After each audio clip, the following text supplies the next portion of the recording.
మనం మహాభారతం గురించి తెలిసుకుందామా? మహాభారతంలో శాంతను తాండ్రి ప్రతిప గురించి చెప్తాను.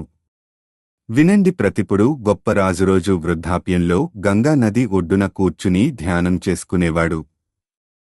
ఒకరోజు ప్రతిపుడు ఎప్పటిలాగానే ధ్యానంలో కూర్చున్నాడు. అప్పుడు పక్కనే గంగ కూడా వచ్చి ధ్యానంలో కూర్చుంది. అప్పుడు ఆ మహారాజు లేచి ఇలా అడుగుతాడు, ఎవరమ్మా నీవు? నేను ప్రతిపరాజును. నాకు శాంతనుడు అను పుత్రుడు కలడు. నీవు అతనిని వివాహమాడినా మిక్కిలి సంతస్తుడనే నా రాజ్యం నా పుత్రునకు అప్పగించి నేను అరణ్యవాసంచేయ యోచించుదును.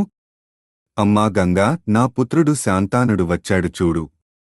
ఇలా అంటుంది, ఓ రాజ, నీ పుత్రుడను వివాహమాడవలేనన్నా నా షరతు ఏమనగా, నా మాటలకు గాని చర్యలకు గాని అడ్డు చెప్పనంతవరకు నేను మీతో కలిసి ఉండేదను. నన్ను నొప్పించినను నేను మిమ్ములను వదిలి వెళ్లేదను. నాకు అడ్డు చెప్పరాదు.